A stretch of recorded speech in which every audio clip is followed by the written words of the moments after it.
함께 살아간다는 용기 정서로 이어지는 공동체의 힘. 사람은 누구나 혼자 살아갈 수 있습니다. 하지만 끝까지 혼자 버틸 수 있는 사람은 없습니다. 노년의 삶에서 가장 어려운 건 병도 돈도 아닙니다. 관계입니다. 누군가의 문을 두드릴 용기, 누군가의 마음에 머무를 용기, 그 용기가 사라지면 삶은 조용히 무너집니다. 서울의 한 노인복지학자가 이렇게 말했습니다. 노년의 외로움은 사회가 만든 가장 깊은 상처입니다. 노년은 긴 시간의 결과지만 그 긴 시간 속에서 관계의 온도가 유지되는 건 결코 저절로 되는 일이 아닙니다. 많은 사람들은 이렇게 말합니다. 함께 사는 게 좋다고 하지만 결국 사람 때문에 상처받잖아요. 그 말은 사실입니다. 작은 공동체는 쉽게 깨집니다. 몇 명이서 모이면 누군가는 외로워지고 누군가는 지칩니다. 함께 살겠다는 마음이 서로를 묶는 끈이 아니라 때로는 무게가 될 때가 있습니다.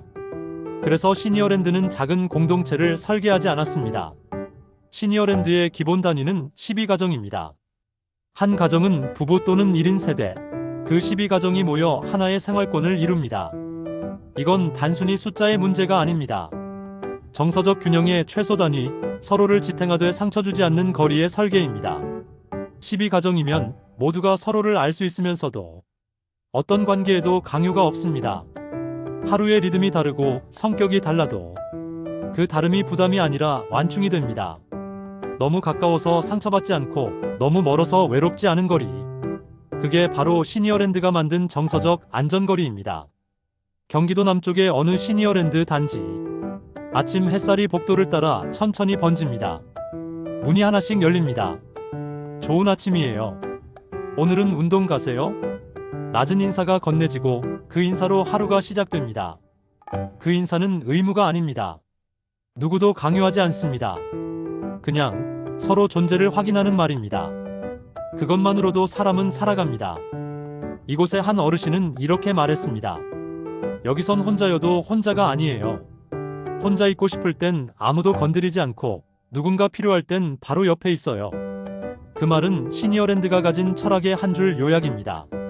관계의 자율성과 정서의 연대가 공존하는 구조. 각 공동체마다 하나의 라운지가 있습니다.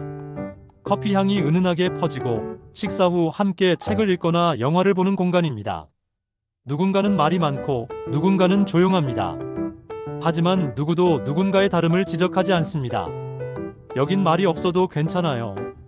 그냥 같이 있는 게 좋거든요. 이런 공간에서는 사람이 말보다 존재로 서로를 위로합니다. 한 어르신은 남편을 먼저 떠나보내고 3년 동안 집 밖으로 나가지 않았습니다. 시니어랜드에 입주한 첫날, 그녀는 식당의 의자에 앉지도 못했습니다. 그런데 한 주, 두 주가 지나자 자연스레 누군가가 그 옆에 앉았습니다. 식사 같이 하실래요? 그녀는 작게 고개를 끄덕였고 그날 이후 그녀의 하루엔 대화가 생겼습니다. 그녀는 나중에 말했습니다. 누가 나를 부른다는 게 이렇게 고마운 일인지 몰랐어요. 이건 복지의 이야기가 아닙니다. 존중의 복지, 정서적 회복의 이야기입니다. 12가정 공동체가 30개 모이면 시니어랜드는 하나의 도시처럼 움직입니다. 그 안엔 생활팀, 문화팀, 의료지원팀, 그리고 정서지원팀이 있습니다. 정서지원팀은 돌봄이 아니라 관계의 조율자 역할을 합니다. 사람과 사람 사이의 온도를 유지하는 일. 한 공동체에서 작은 갈등이 생기면 서로에게 말할 수 있도록 돕습니다. 괜찮아요. 우리 같이 이야기해요. 그 대화는 싸움을 막고 존중을 남깁니다. 어느 공동체의 정원에는 작은 화단이 있습니다. 그 화단은 12가정이 함께 가꿉니다. 누군가는 물을 주고 누군가는 꽃을 옮깁니다. 서툴지만 서로의 시간을 맞춰가며 하나의 생명을 돌봅니다. 어느 날 한 어르신이 다친 손으로 꽃을 옮기려 하자 다른 분이 말했습니다. 괜찮아요. 오늘은 제가 할게요. 그 말 한마디에 눈물이 났다고 했습니다.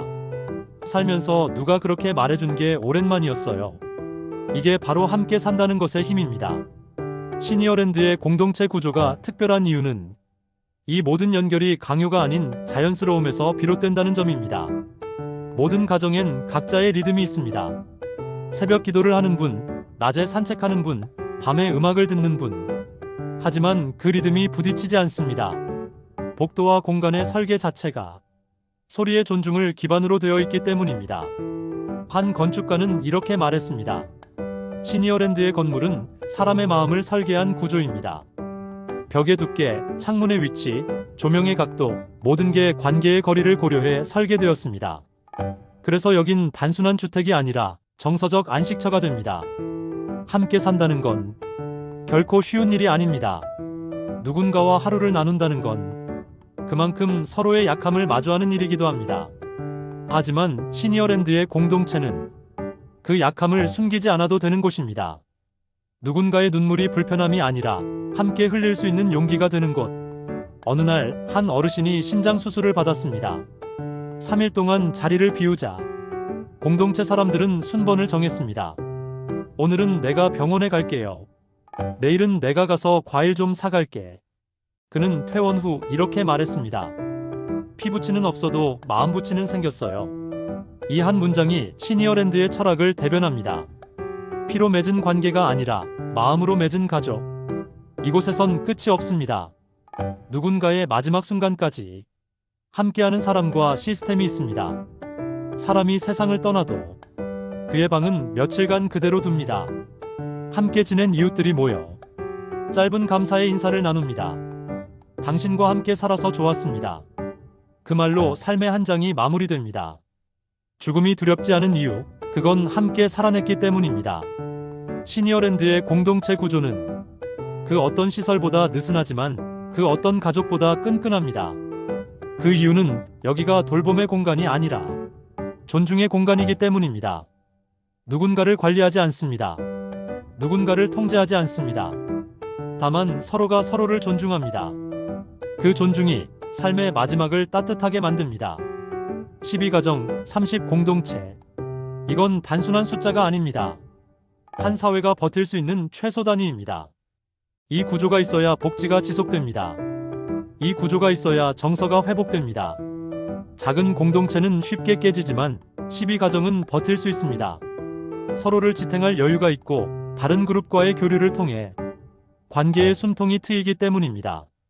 시니어랜드의 360세대 구조는 규모의 경제가 아니라 관계의 완충선을 위한 설계입니다. 복지는 제도가 아니라 사람의 정서가 작동할 수 있는 환경의 문제이기 때문입니다. 한 어르신이 이런 말을 했습니다. 이곳에 오기 전엔 사람이 무서웠어요. 여긴 사람이 편해요. 그 말은 단순해 보이지만 복지의 본질을 꿰뚫고 있습니다. 사람이 다시 편해지는 사회, 그게 진짜 복지입니다. 복지는 건물로 시작하지 않습니다. 복지는 마음이 안심하는 구조로 시작됩니다. 시니어랜드는 그 안심을 설계한 복지 도시입니다. 누군가의 하루가 무너질 때 그 옆에 서 있을 수 있는 사람, 그게 복지입니다. 함께 살아간다는 건 결국 서로의 마음을 나누는 일입니다. 누가 더 약한지가 아니라 누가 더 오래 손을 잡고 있을 수 있느냐의 문제입니다. 시니어랜드는 그 손을 오래 잡을 수 있도록 공간과 사람과 시스템을 하나로 엮었습니다. 그 안에서 노년은 고독이 아니라 존재의 회복이 됩니다. 복지는 결국 기술이 아니라 사람의 체온으로 완성되는 구조입니다. 그리고 그 온도를 유지시키는 힘, 그게 바로 시니어랜드의 12가정 공동체입니다. 함께 살아간다는 건 용기입니다. 그 용기 위에 세워진 도시, 그게 바로 시니어랜드입니다. 이 영상이 마음에 닿았다면 구독과 좋아요, 그리고 알림 설정으로 다음 이야기, 정서의 체력 마음이 버티는 복지편에서 다시 만나주세요. 감사합니다.